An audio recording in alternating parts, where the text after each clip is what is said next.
Get with it, get a boat. Get with it, get afloat. Woo! Get a boat and go, go, go. Have more fun on the H2O. Get with it, get a boat. Get with it, get afloat. Get with it, get a boat. Get with it, get afloat.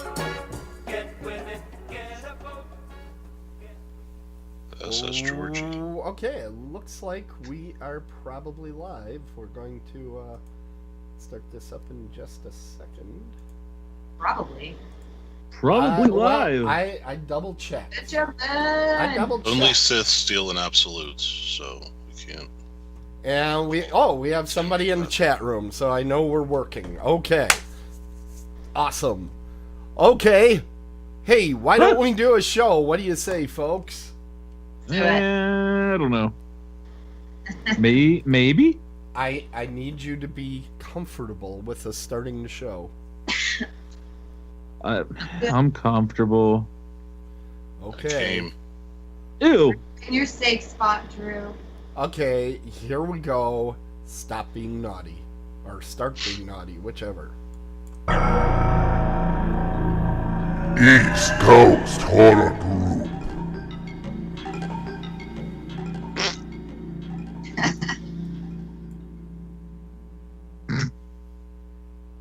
Was that you? They're here. Alive! It's alive! Farted and came at the same time. It's Yikes,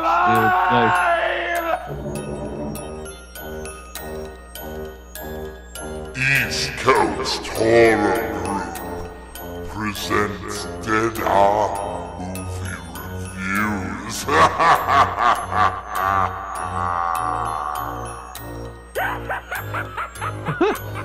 His face is scary as fuck, dude.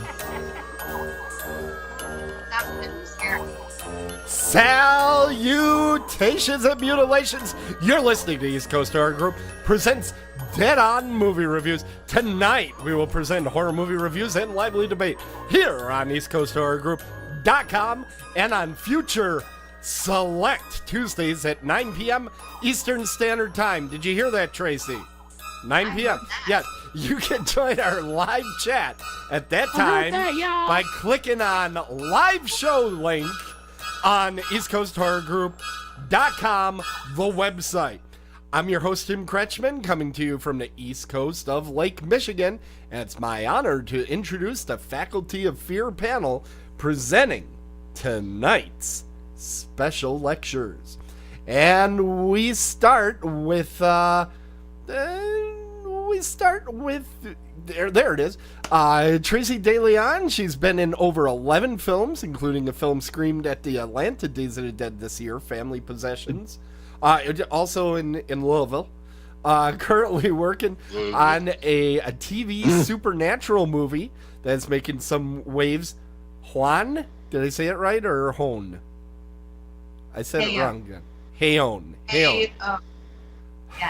I'll get And it I right also one of just this time. We had a thrill getting to know her a lot better out there in Louisville, and we're so happy to have her back here. It's Tracey DeLeon. How are you doing, Tracey? I'm great. How about yourself, guys? Fantastic. So glad to have you back on the program. Next, Boo. No, boo. next, we go to our gingerific co-host. He's little baby Drew face Poos Seidler. Hey, Drew. Vulture. Every time you say that, it makes me want to rip your limbs from your torso. Oh, you're killing me. See? Oh, Good. that's I awesome. gave you the Black Death. Oh, man. I've Hey. been watch you die on film today. Well, then who's going to introduce our next, the face of Jace and a sincere zombie apologist? It's the name of a man of two voices. It's Coach Michael Axler, the Dean of Students. Hello. I just want to say we have my personal favorite guest on this evening, and Miss Tracey. Aww. I thought it was John Russo. I wrote it. Oh, Drew. Oh. Have you heard the Russo Thank you impression? so much. Well, no, you didn't even introduce me, Tim. You know that's gonna kill me. Why do you do that? Stop it. Oh my God. He has started a new voice. Drew has a new voice that is really... what is it? Go ahead, Drew. I wrote the damn film. Nobody recognizes that part. I just drew the short straw. I ain't getting to direct it.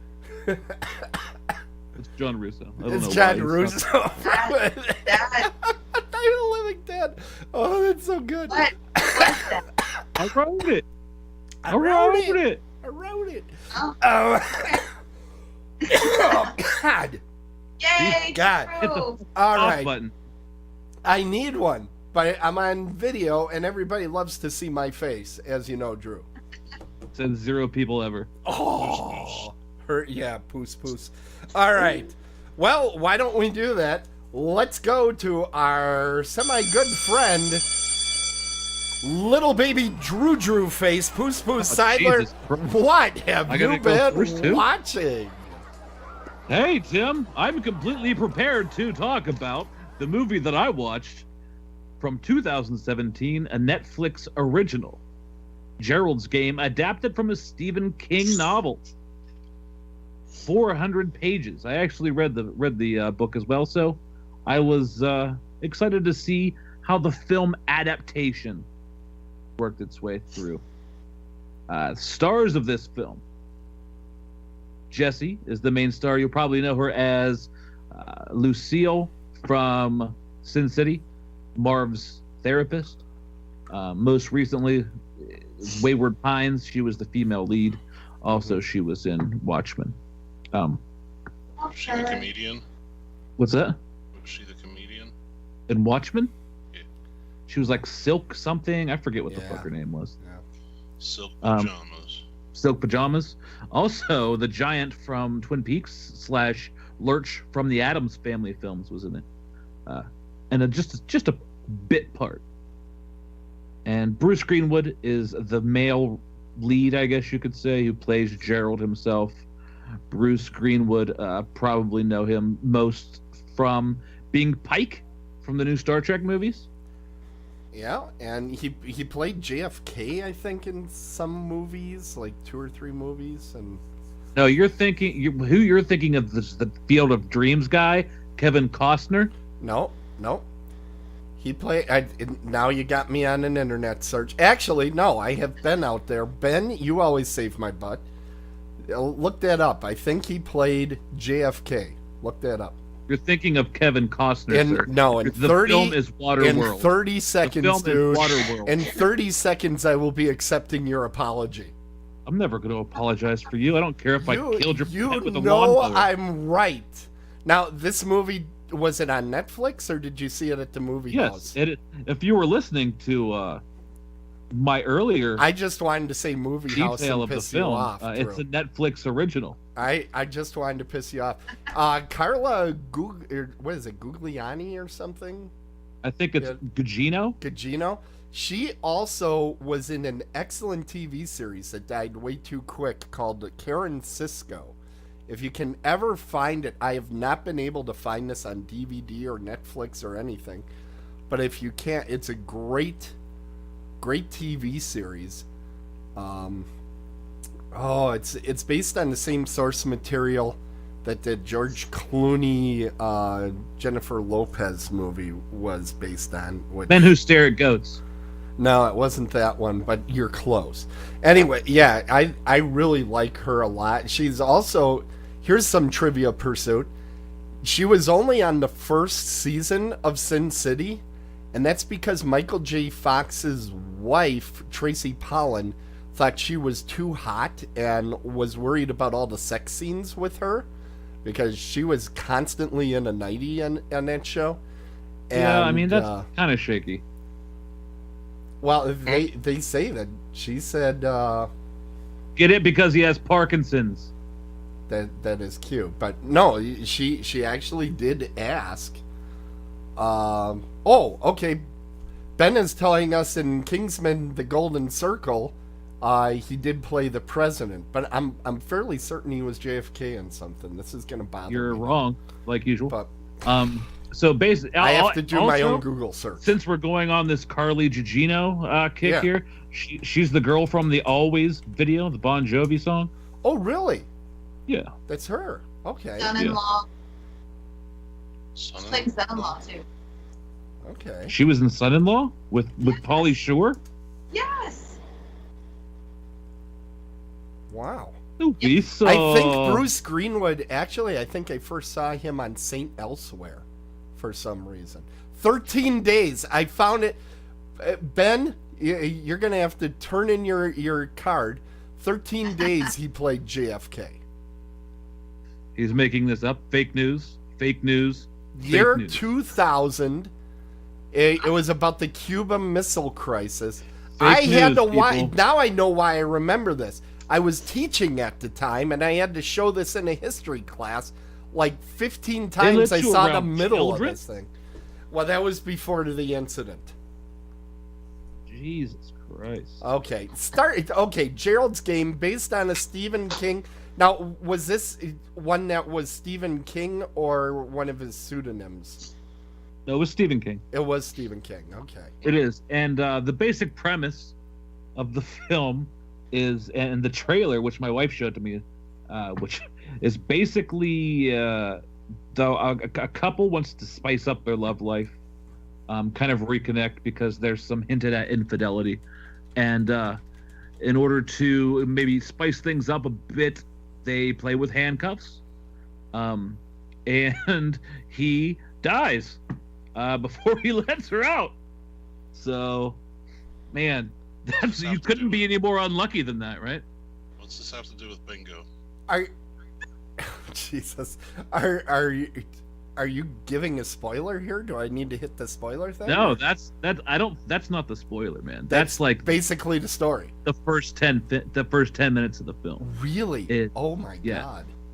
She gets handcuffs to the bed. There's some like weird rape play, and then he dies. You So should the rest of see. the film Okay, is- you all need to see Tracey right now. She's making faces.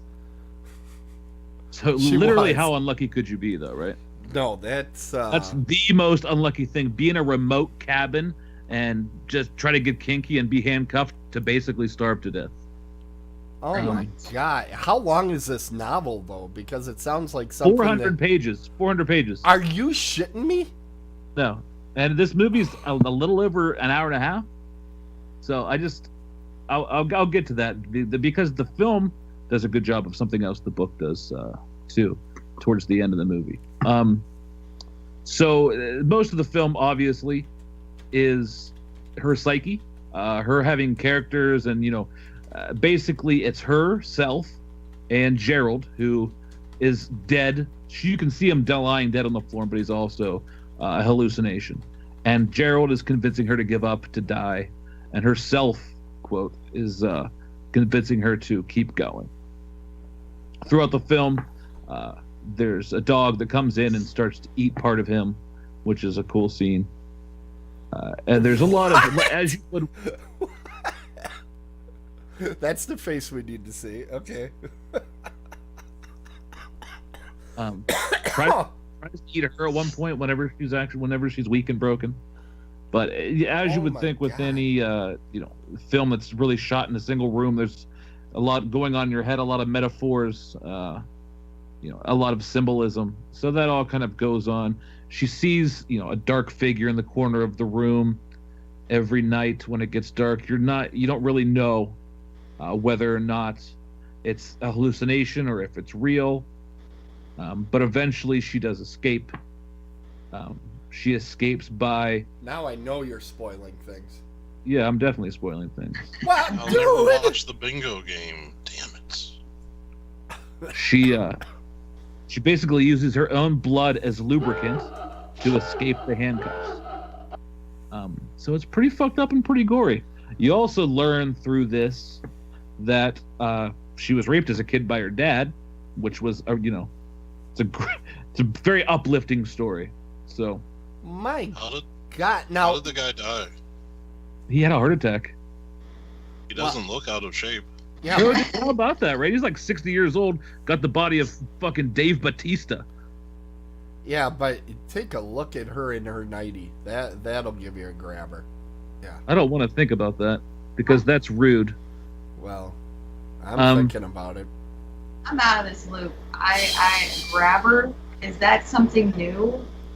Grabber. That you grab your heart and you go. Oh. You know, it's the president. Grab her by the pussy. Oh.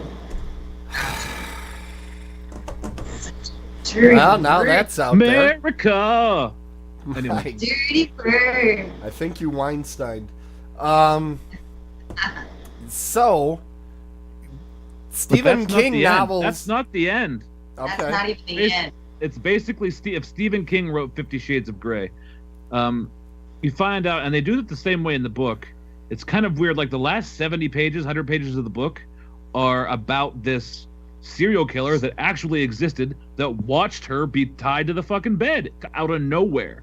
And it's almost like two stories in one, where the rest, like a quarter of the book, goes into the murders and the things he did. He's basically a Leatherface / Ed Gein kind of a guy, grave robber, that kind of stuff. And he's played by, that's where the guy from Addams Family, Lurch, comes in, and the giant from Twin Peaks.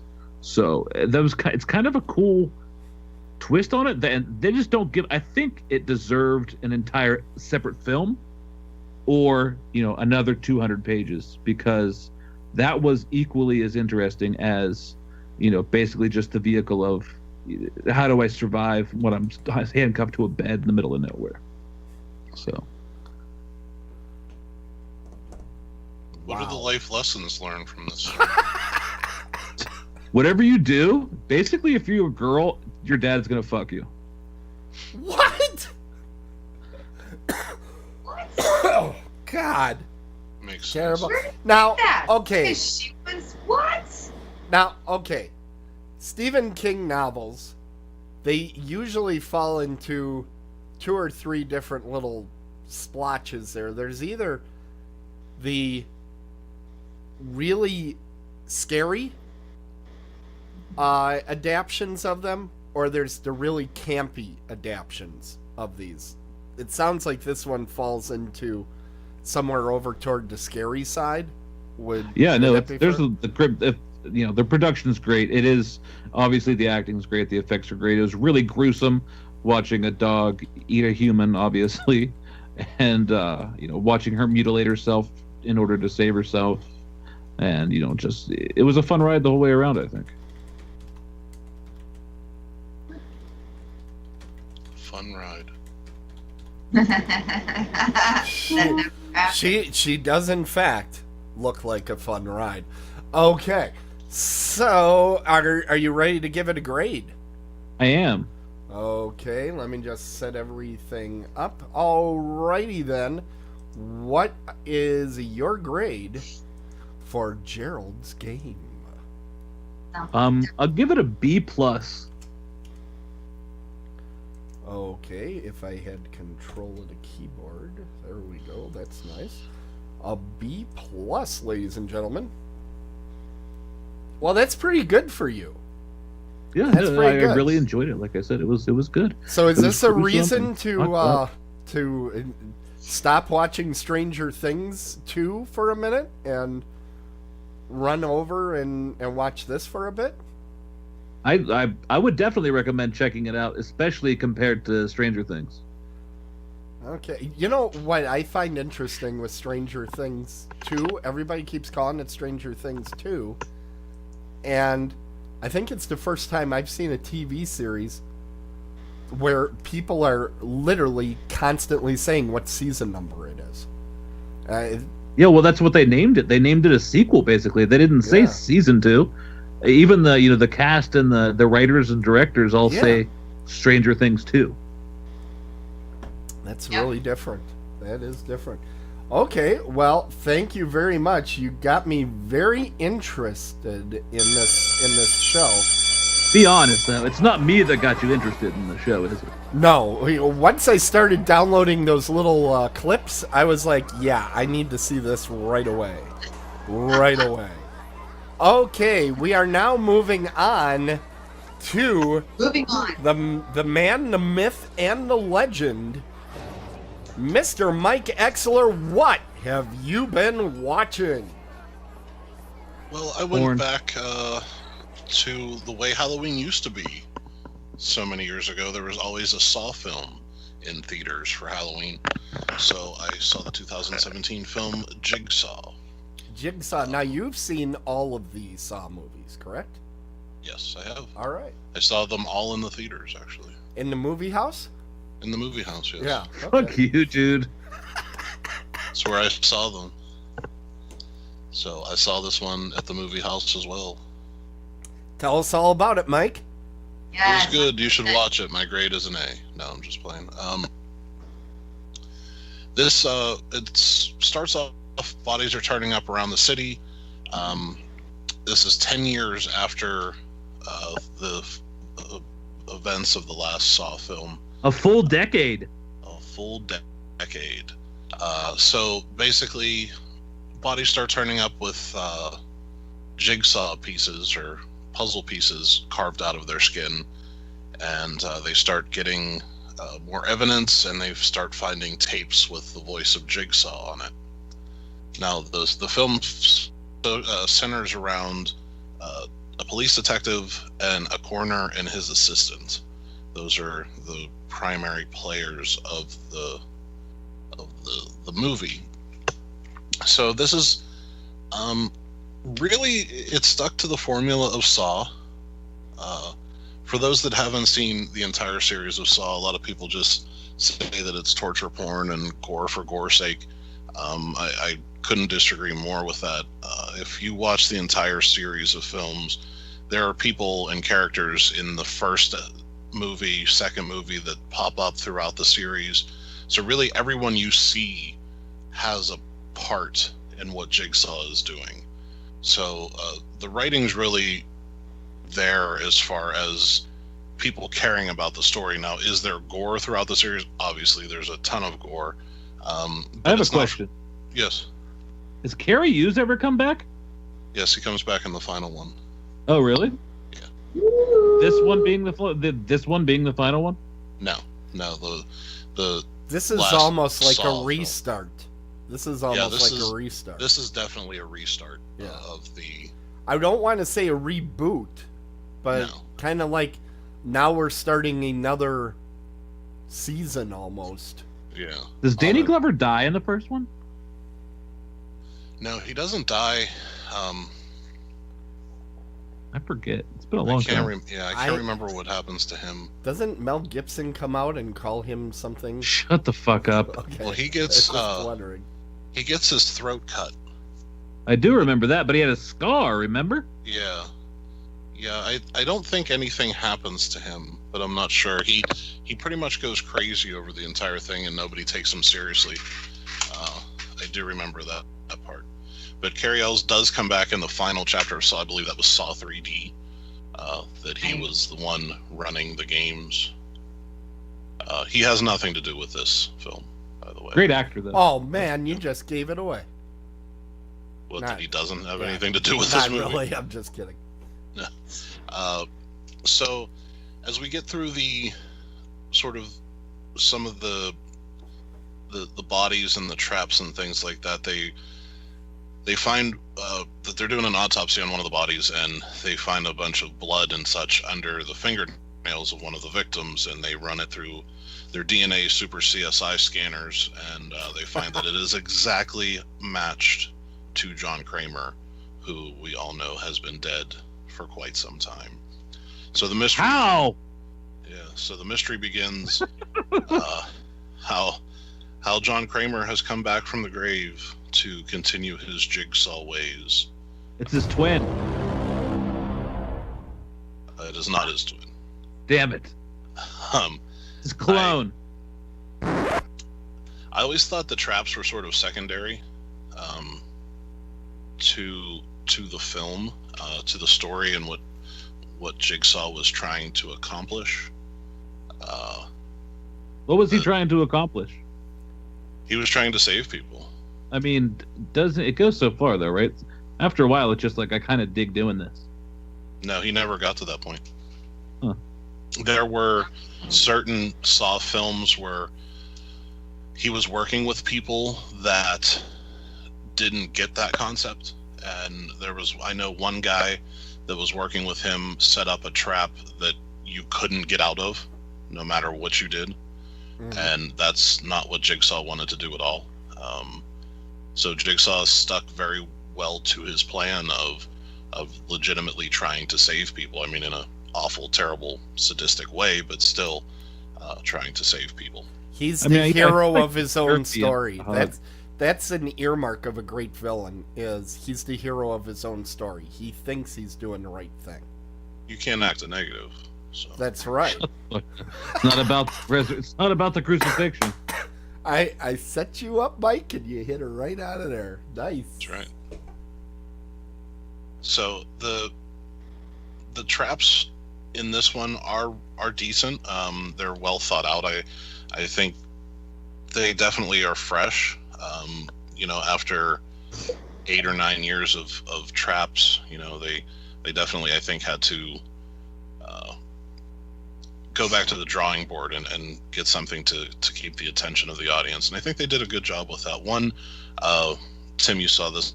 The one trap. I saw it in the movie house. That's correct. I saw it in the movie house the first weekend. The guy that put his foot through the boards of that one deck, I guess, before the exit. Right. I thought that trap was really cool.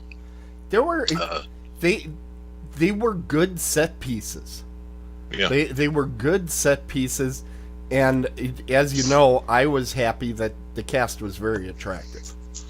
Yeah, and I didn't recognize a single person. You didn't? In the film. Oh, No. I would say the final girl. I don't think that's given anything away, because the first time you see her, you go, "Oh, there's our final girl." She played Supergirl on Smallville, and she was on the reboot of V. Laura Vandervoort or something. She is stunning. But they had a number of really good actors in this. I thought, wow, the acting is really good in this. The first thing I thought is, I really need to start watching the rest of these movies. So I'm kind of giving away what I thought of the film. But they didn't have one for 8 or 9 years, so they could save up some money to actually put on a good production and take some time and rewrite the fucking thing a couple of times. I'm very ashamed to say I have only seen the first movie and the second movie of the Saw series. That's all I've seen. That's all I've seen too, because why the fuck would I put myself through the rest of it? I enjoy them. Because it's good. I enjoy them. I don't know. It's the same idea over, and it's like, oh, I get it. It is the same idea over and over, right? You're saving these people, but you're putting them in traps. Okay, cool. No, I get it. Goes a lot deeper than that, especially I when thought they had great Easter, plot twists. he succumbs to his cancer. It opens up an entire new web of storyline. So, I mean, if you want to be short-sighted and look at it as just like traps, I mean, I guess you can.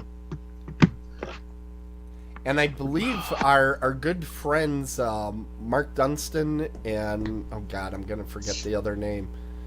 Dunstan but they wrote all the even-numbered Saws, I want to say. They were the guys that went on to make the Collection and the Collector. Oh, what the hell is their names now? I feel bad because Patrick Melton, that's it. So where was I going with this? Yeah, two brothers wrote this from Germany. Really? They have a lot of film credits. Daybreakers was one. He directed Daybreakers. I liked Undead. that one. I liked Daybreakers. Yeah, I did too. I thought it was interesting. But getting back to Jigsaw, Drew, you had asked me a question, or you were curious, do you have to see the rest of them to watch this film? Right. The answer to that is no. You do I will say that, being a person that only saw the first and the second one, this movie stands alone quite easily. Yeah. I'm sure Mike got a whole other level out of it that I did not. But I thought it stood up. I don't think you have to see the first or the second one either. I thought this No, I movie think could they went to stand great alone. lengths to make this a standalone film Yeah. for people that don't want to go back and watch all, I think 8 or 9 of them. I can't remember. Ben will tell us in exactly 30 seconds. I can tell you that right now. He's all over this subject here. Do we have to put Ben on the payroll? Shut up! Don't let him know that. Oh shit, you're right. My B. Idiot! My God. It was good to see our friend Tobin Bell back in the title role of Jigsaw. He's dead. But he's not. Or is he? Is he? Or is he It's not? tough to say. That kind of goes into the plot twist that I think Saw is really good at doing. Okay, it's 8 including this movie, by the way. Okay. We just got official confirmation from the researcher of the show, Ben Sager. So Hey, Ben! So I did not see the ending coming. I didn't all. either. I didn't either. I thought it was really well done. I didn't even realize what I was watching until the ending sort of explained it. It's once I know what's happened, I'm really curious to go back and watch it with knowing what's going on and seeing if there are any little clues and whatnot. It's not as dramatic as, say, like a Sixth Sense, like what a twist type ending, but it's definitely, it keeps you guessing. You know what? Literally. You know what it reminded me of? And this is a totally different genre, but it reminded me a lot of The Freshman. Yeah, do you ever see that movie with Marlon No. Brando and Matthew Broderick? That's another one of these movies where things that you think are circumstantial at the end, they kind of say, "Oh, this was all the master plan of XYZ," and I was like, "Holy crap!" And I had the same reaction you did. I'd kind of like to watch it again and see if there were clues that I missed. Yeah. I thought it was very clever, and I remember thinking as I left, the people that just claim all these movies are torture porn, they're really not giving these movies the due that it has. They're pretty cleverly written. I've enjoyed the ones I've seen. That's why I say I'm really kind of ashamed that I haven't seen the rest of these. I'm more interested in circling back and watching the rest of these than I'm also trying to catch up on all the Friday the 13th movies, and I really can't motivate myself to see those. These I actually want to go see a lot more. Well, I think the Saw films are much superior films to really any of the Friday the 13th. But again, that's just my humble opinion. The production value was really strong. It had a $10 million budget. So I think it went into a good cast, a good crew. Like you said, Tim, the cast was good. For me, they were all, except Tobin Bell, unknown. I have never seen any of them in anything. But I think that was a good way to go. You didn't have like one or two standout celebrities just because they're names and you're trying to get people in to see a horror movie. So I kind of like that. The guy that played the head detective, I thought did a really good job. Yes, and you kept wondering what the hell his story was. Who was he? Pretty fucking stellar. The final trap was really stellar. I really dug that. I thought that was an out of the box trap and very well done. Tracy, I think you asked something and we might have talked over you there. Oh, who played the cop? I am looking at Ben should be working on this already. His name is Callum Keith Rennie. Yeah, he's one of those guys that when you see him, you go, "Oh, it's that guy." Ah, one of those. Yeah, but I think he's probably going to be best known. He was in Man in the High Castle. That's probably where I recognized him from when I looked over his IMDb. But he's one of those guys that has done so much television I guess he was in one of the seasons of 24.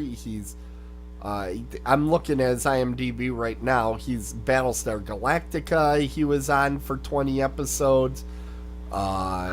He was on that TV miniseries, The Tin Man. I feel for him on that one. He was on Smallville also.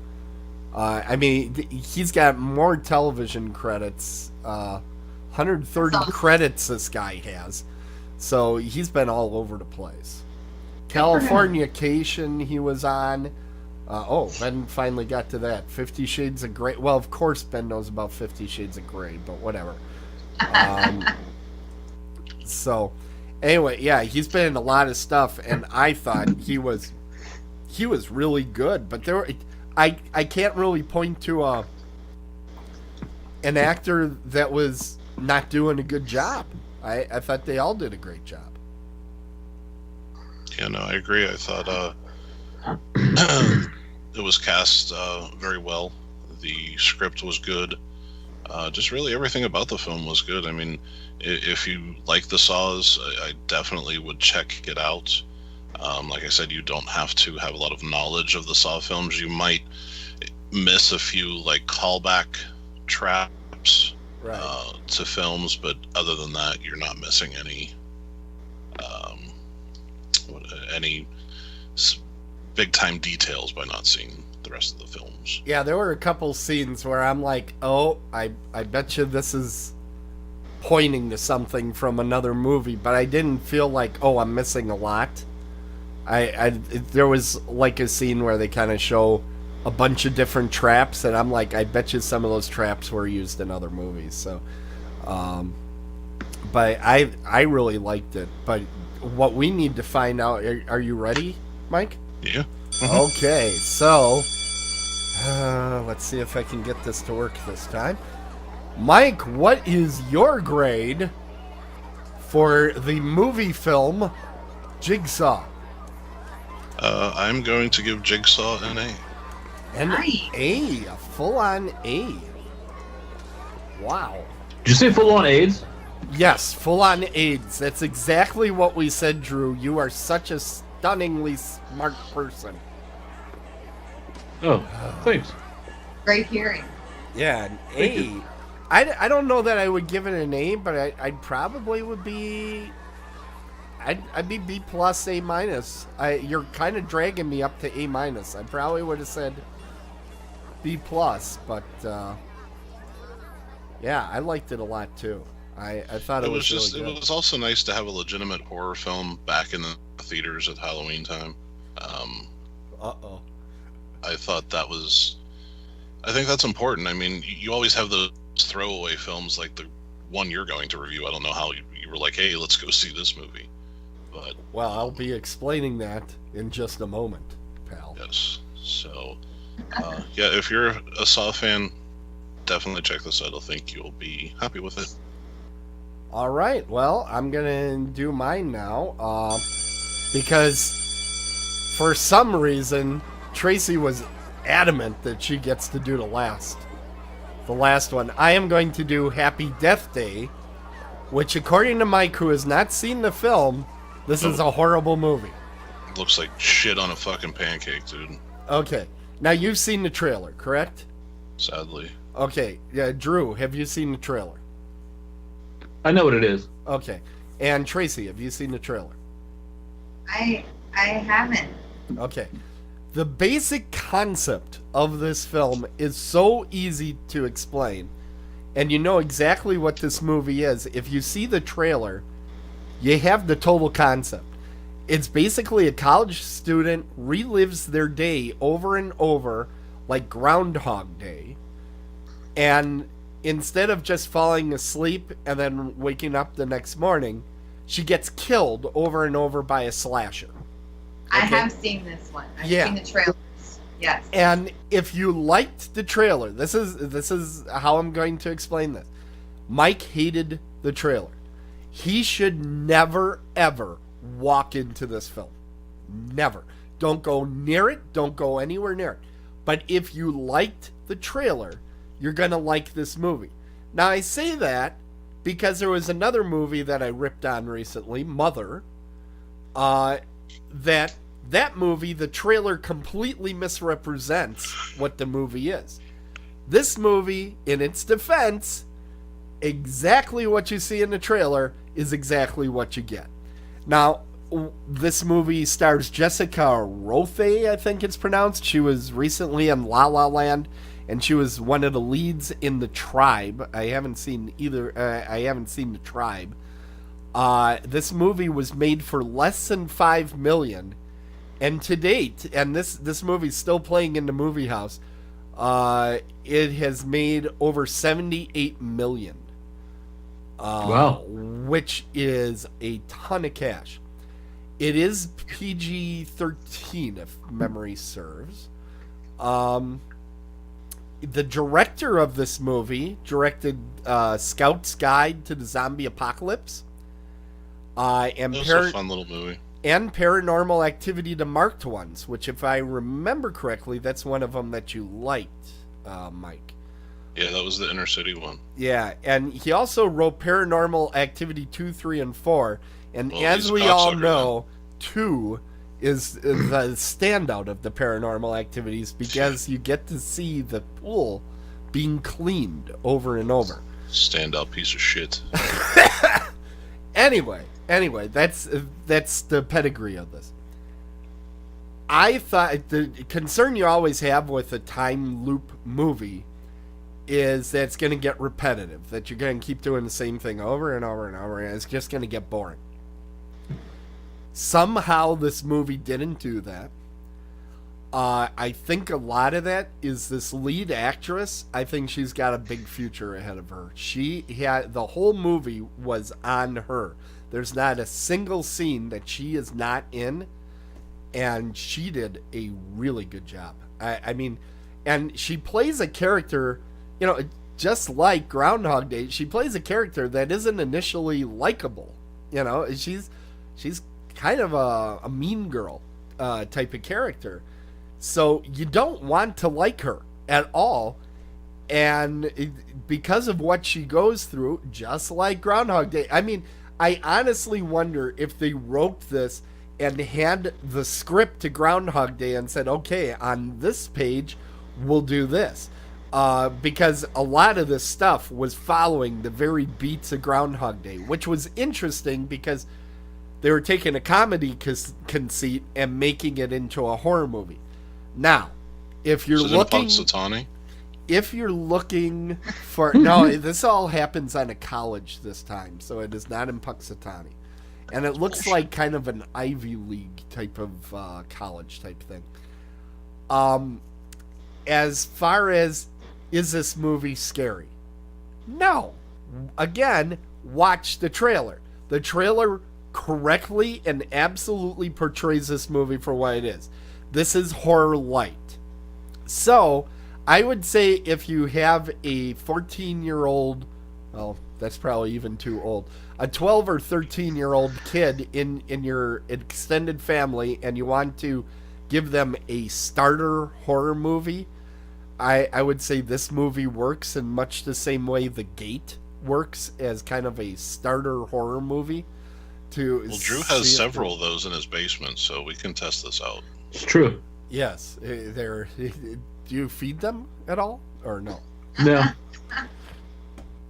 Okay. But I will say this baby face mask that they have is really unoriginal. I mean, really unoriginal. It looks almost exactly like, what was it, The Hills Run Red or something? Yeah, that was a good movie. And I was like, oh, they could have done something at least a little bit better with the slasher. Much like Scream, the movie isn't as much a slasher movie as it is a mystery in the end. But I will say, it's a mystery that fooled me. And I didn't see the end coming. It did good on, again, what the trailer portrayed.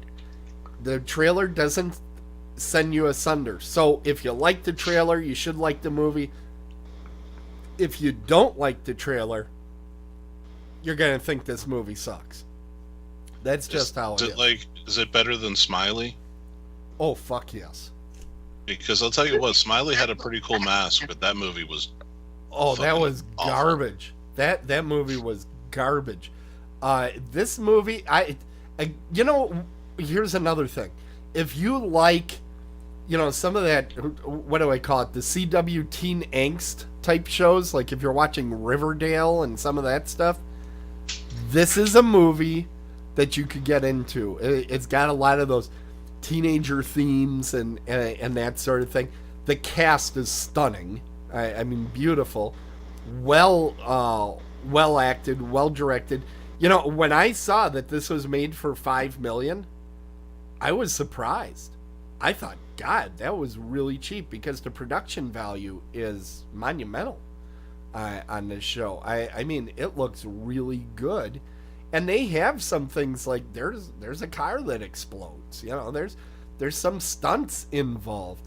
There's a showdown in a clock tower. You know, where people are falling from great heights. So, Mike, you definitely should never see this. This is not a movie for you. But I think there is a audience for this film, and Obviously definitely it made enough money. Yeah, for $79 million. And here's the part that I laugh about, because I did not like Blade Runner. I sit there and I go, this fucking movie knocked Blade Runner so far down the list, and it has made, you know, God, it's made its money back times 14 or something like that. That's a ton of cheddar that this thing brought in, and there is no way Blade Runner is ever going to make 14 times its budget back. And everybody is just giving Blade Runner blowjobs. Ugh. It's okay. I will say this new Blade Runner I liked more than the original one, but that is not high praise for me, because I was not a big fan of the original Blade Runner. Now, I don't know, Tracey, did you like the Blade Runner? No? Well, yeah, it's more of the same. Now I should ask you this, Mike. I'm confused here. Like, Yeah. okay, the budget for this Happy Death was $5 million. Right. I'm still don't. Why did they? I mean, the SF, the face. Why that face? That was a poor choice. I think the only reason they did that was to make it very obvious this was a slasher spoof. Which I hope so. I would say this is a movie for the fans of Scream, which I know that's another one that Mike is gonna be, ugh, I hated that movie. But for fans of Scream, this is a movie that they'll have some fun at. And it was a fun movie. I was in there, you know, it was opening weekend, because I wanted to see something on Friday the 13th, right? So I went out and saw this thing, and I think I was the oldest person in the theater, which happens a lot to me, actually. But it was all teenagers in there, and the young ladies were screaming. There was a lot of laughing. It was a movie that people are having a good time with. If you go in there... what? Oh, God. Say that again? I didn't hear you. Me? No, I think Mike Yes. was saying something now. No, I said nothing of importance. Oh, Go ahead, okay. Trace. Go ahead, Tracy. That's what matters, is how the audience reacted. So if they enjoyed it, then they did a good thing. I think the people that it was advertised to, people that, again, enjoyed the trailer, enjoy stuff like Scream, that is horror light. This is definitely horror light. They're gonna have a good time with it. If you go in and you're expecting the next hardcore I'm never gonna sleep again Exorcist movie, this is not the film for you. So, all right, it is time to go to our special guest, Tracey. What have you been watching? The Crow. All right, tell us all about The Again. Crow, 1994's The Crow. Yes. Okay, so The Crow is based on the superhero comic book series by James O'Barr. Y'all know that, right? I know it. Yes, Drew, you know it. And it's revolved around a guy and his fiancée who, the night before they are to wed, they're murdered by some villains. That's basically what it's about. Questions? Well, I think Why a lot is of us Mur- have seen it. murdered? I wasn't ready because you didn't even give your report. You didn't even give your report grade yet, Tim. You didn't. Let me I write in- forgot. Oh shit.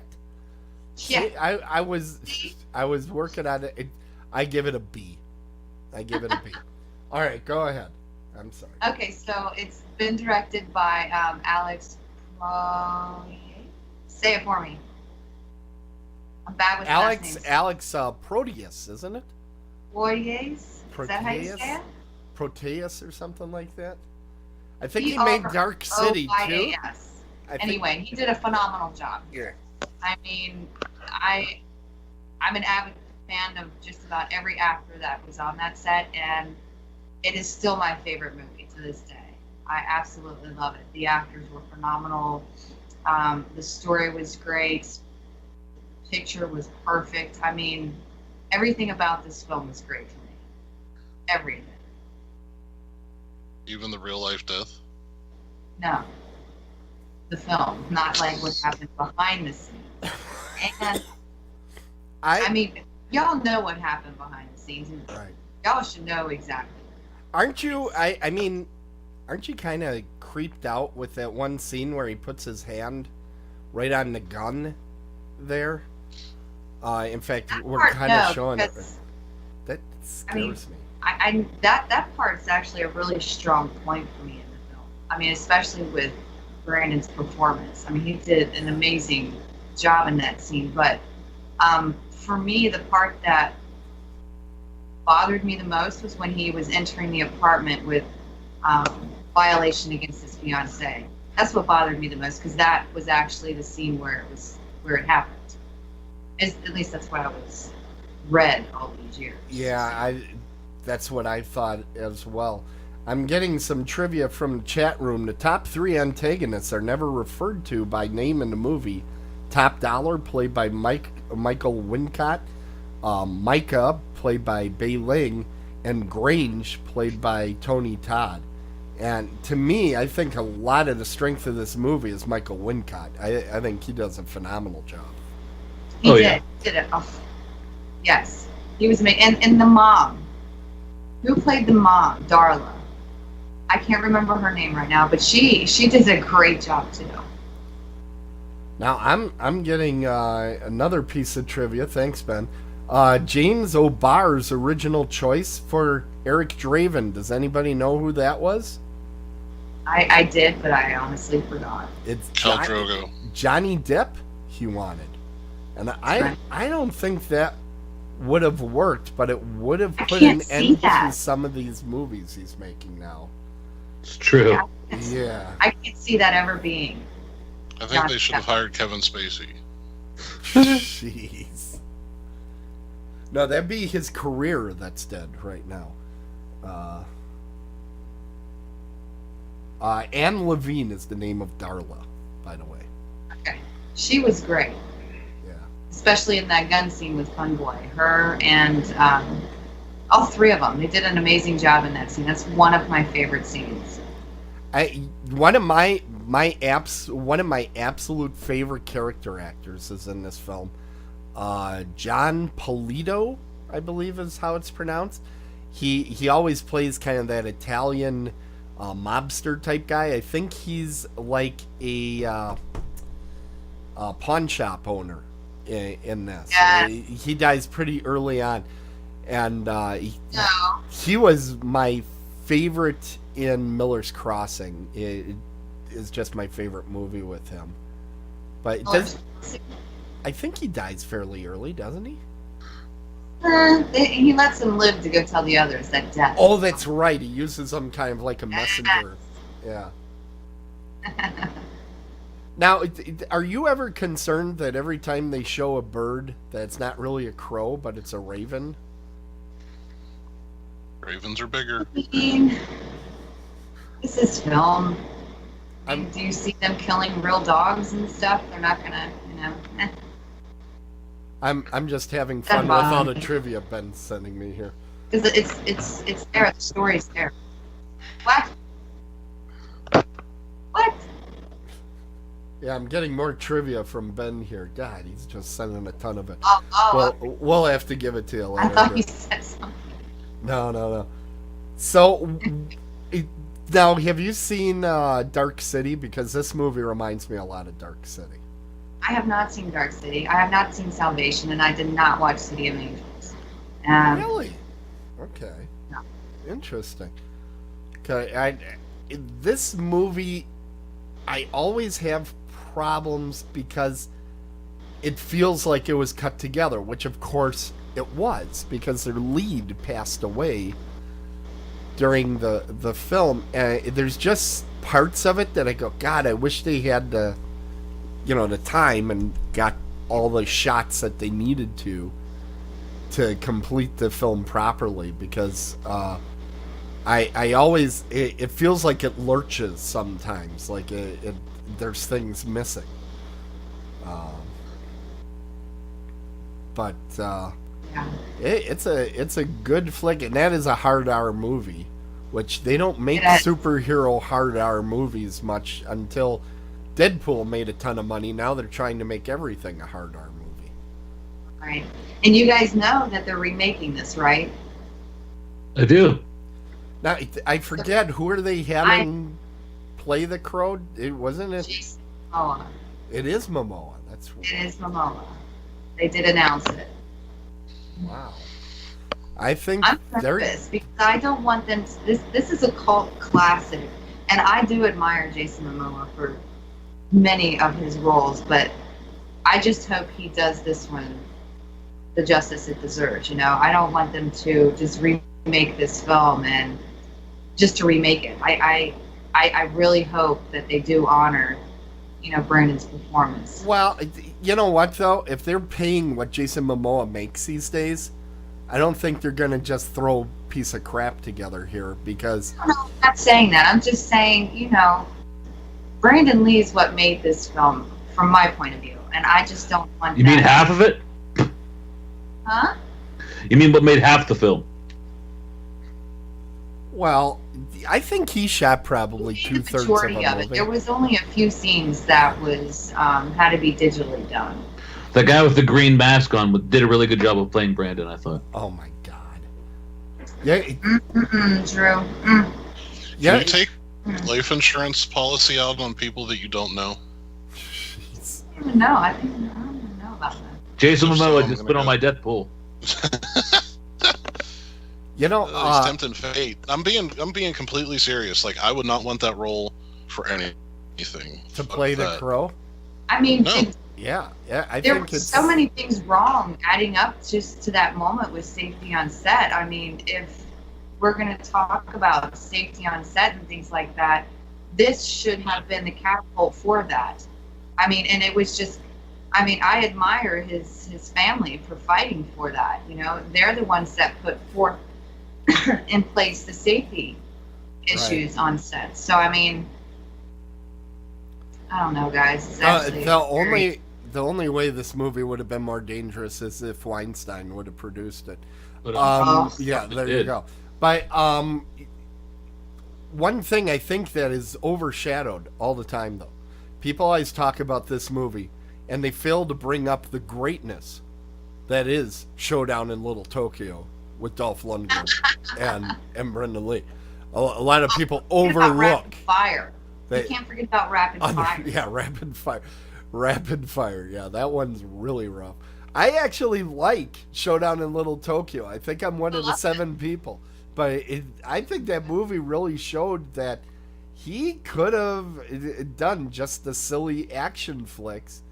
And then he went on and made this movie, which I think made him it showed that he had some actual chops that he could play, and that's what made it all the more tragic that he passed away, because he was just starting to show that, yeah, he could act.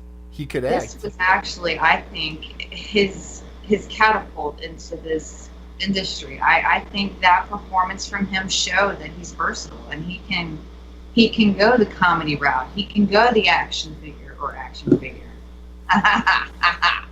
Okay, Ben the is action out, or he could, be the darker side. I mean, I admired his performances in all the films he's done. I don't know whether that was I was a fan way before then because I was of his father. And just think about that, too. The shoes that he had to fill. I mean, everybody was looking at, oh, this is Bruce Lee's son. Let's see what he can do. I mean, he had a lot of stuff, a lot of pressure, and a lot of things on him when he first started. And he didn't want that, He wanted to do it on his own. He wanted to earn his right. And I think he did. And if it hadn't been for that accident, he would be a legend just like his father.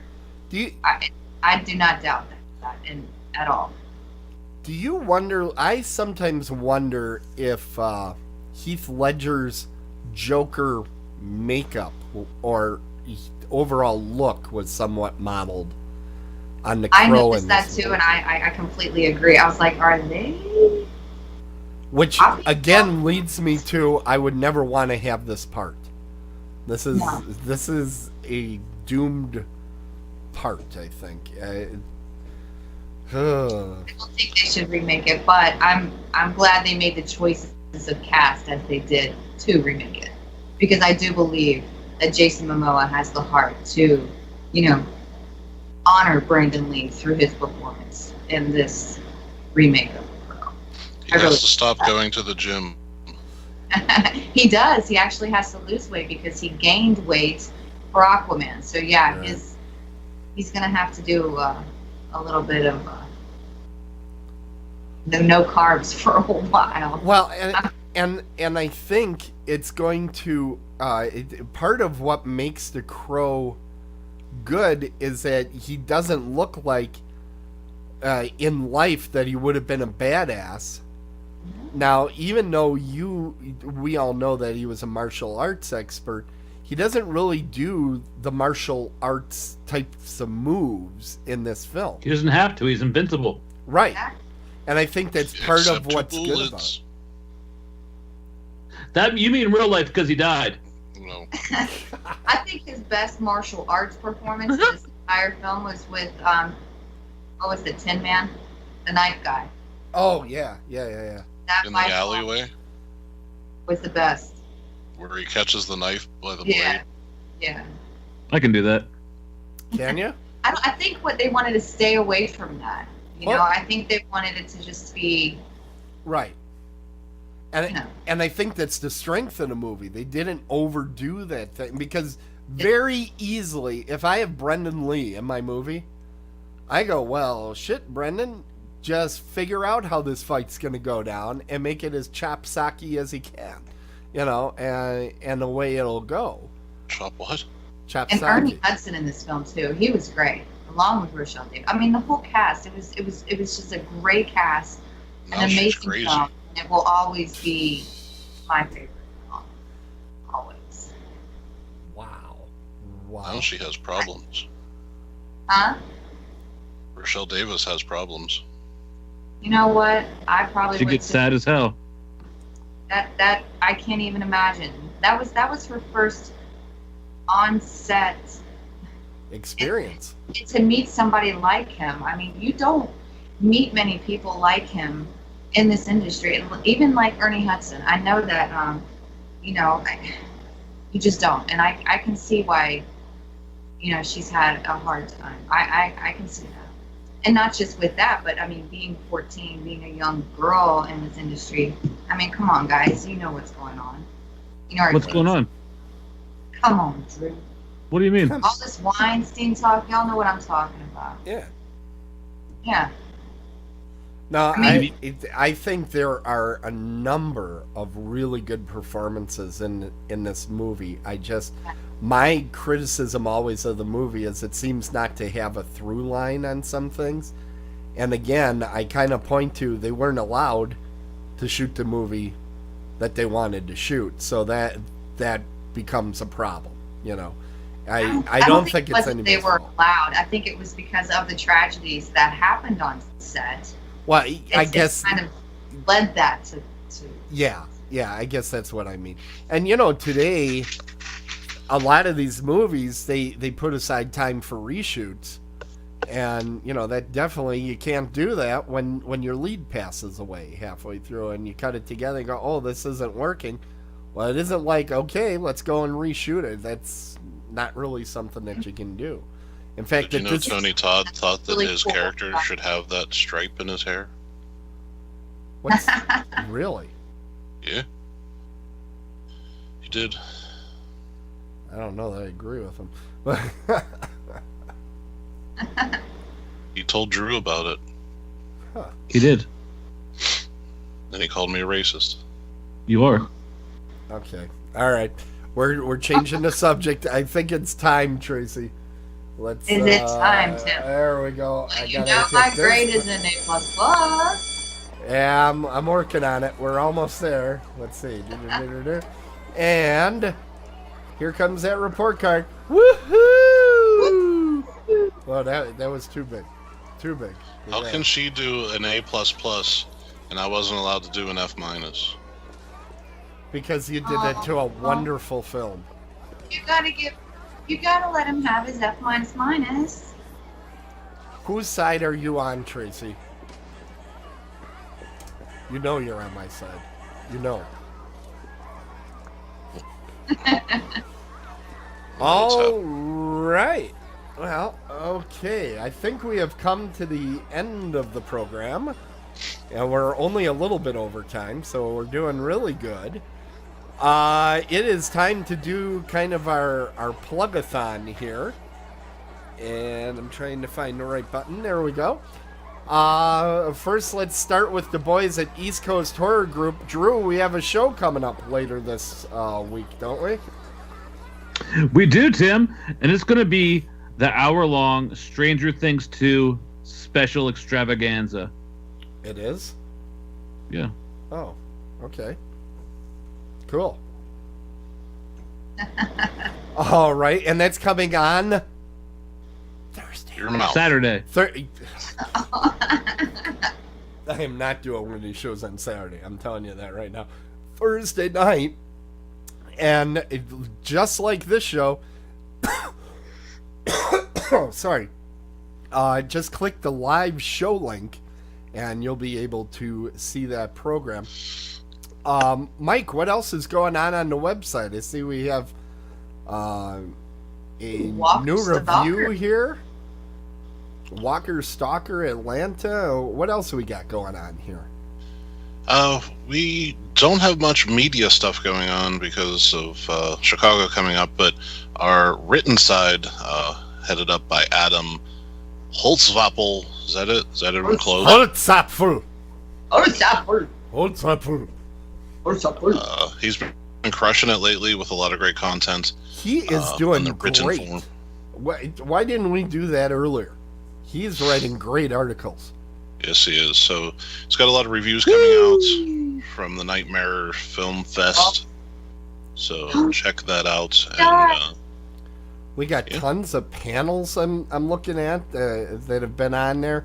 In fact, we resurrected the Stranger Things on Halloween for We did. everybody. We That's good because I think that's woefully underviewed on our page. So glad to see that.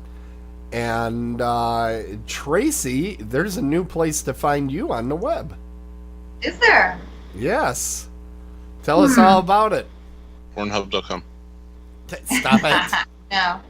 It's TraceyDeLeon.com. That's And right. it's my new website, y'all. And it's a wonderful website, and there will be a link in the show notes so everybody can check that out. Fantastic. Fantastical. All right, so people can find all Tracy all the time there. at No, I'm slacking. yeah. Bad. I- And computer it, you know. I wasn't going to point it out. All right, fantastic, everybody. And remember, anytime, check us out over at our website, eastcoasthorrorgroup.com. There is new stuff there. Every time I open up the website for the show, I'm like, oh my God, that's posted too. There's a lot of great stuff out there, and you need to check it out. Let's see, if you'd like to reach us, send us an email at eastcoasthg@gmail.com. Hope you all had a fun and safe Halloween. And until the next Select Tuesday, remember to turn up the radio, turn down those lights, because it makes Drew look better. East Coast Horror Group. I think that one hurt Drew's feelings. Still does. Does it? Crying a lot. Makes me sad.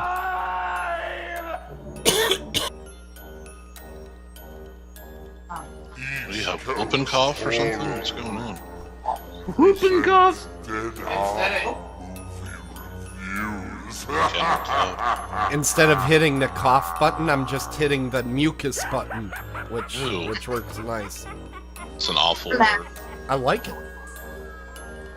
Excuse me while I get some mucus East out. Coast Horror Group.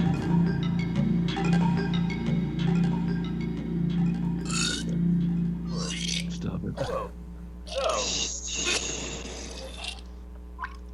Wow. Tell me when you're done so I can turn it on live.